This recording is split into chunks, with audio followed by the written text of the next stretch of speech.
Hello, my name's Reeta Roy, and I'm very, very sorry that I could not be with all of you in person. I know that you are amazing next generation leaders who are gathered in Turkey to speak about the questions of the day and how you're going to be using your talents, your gifts, your ideas, and really moving forward our world together. Let me first begin by acknowledging the Talloires Network of engaged universities. Congratulations on the 20th anniversary. We at the Mastercard Foundation are so proud to have walked this journey with you for many years. It's been a journey that has brought many gifts, and one of the most important gifts has been this privilege of working with next generation leaders.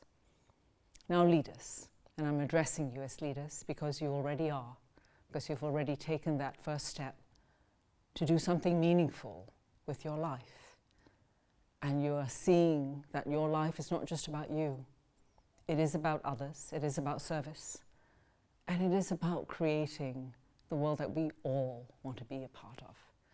I know that in these times when we're being pulled apart as a planet, when we're being pulled apart as societies, when things seem so fragmented, so broken, it's easy to be discouraged. It's easy to be disheartened. And my message is don't be. Don't be. Because each of us, each of you, are already beacons of light who are actually putting the pieces back together, bringing us all back together. And so I have a few, I can't even call them insights or lessons, but perhaps things that I've learned along the way.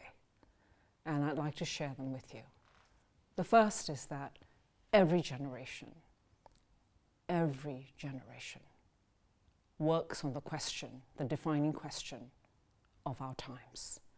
And for you, that might be peace, that might be equity, that might be something else that you are most passionate about and that you believe will contribute to a world that's whole again. Whatever that is, seize it. Seize it and understand the issue, understand the difficulties, the challenges, the problems, the barriers, and in so doing, brings me to the next thing. Listen. Listen. It's a lost art in this world where we have stopped listening. But yet it is the beginning of finding the journey to solutions. So even as you understand a challenge and a problem that you wish to solve and you wish to give your life to solving, listen. Listen to people who live with the problem. Listen to people who live closest to the problem.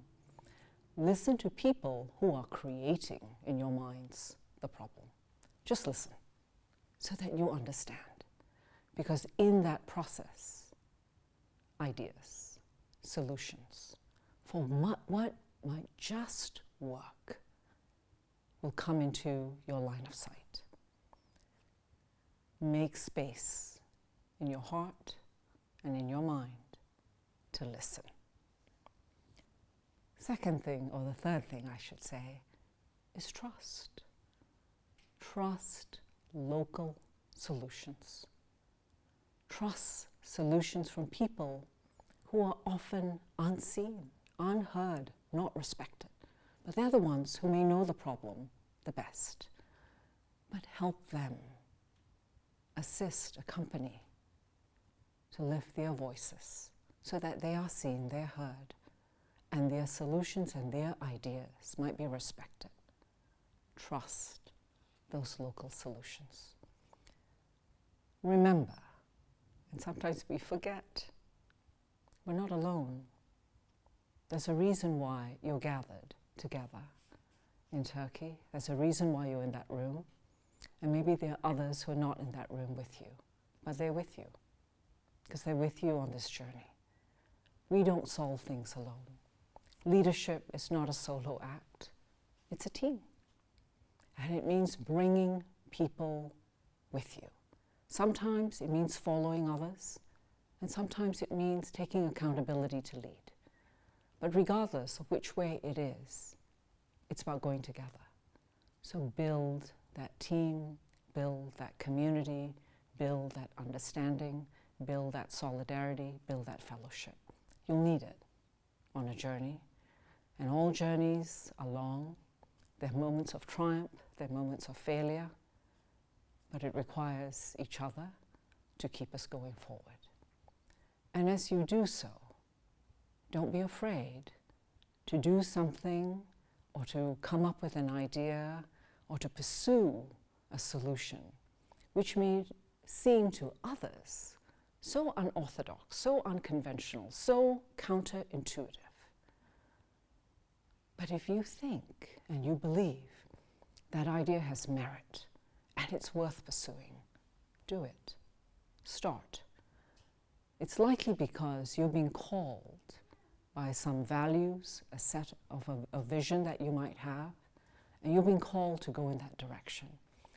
I say this because I know about the journey, my own life, my own journey, which I would never have expected to be here, the journey of this foundation, where we've had to make decisions, where to others it seemed like we were rowing in the wrong direction.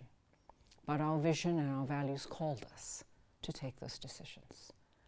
In the process, when you think about that question, the question that is defining your life, that defining our times, when you think about listening and when you do listen, when you trust local solutions, when you bring others, when you make the difficult choices of pursuing something that seems so counterintuitive or such an alternative approach, along the way, what you're really doing is building trust.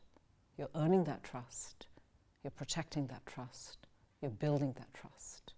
And trust is what is going to help us put this world back together again. We need it. We have a deficit of trust, and yet all of us are asset builders, and we can build that trust.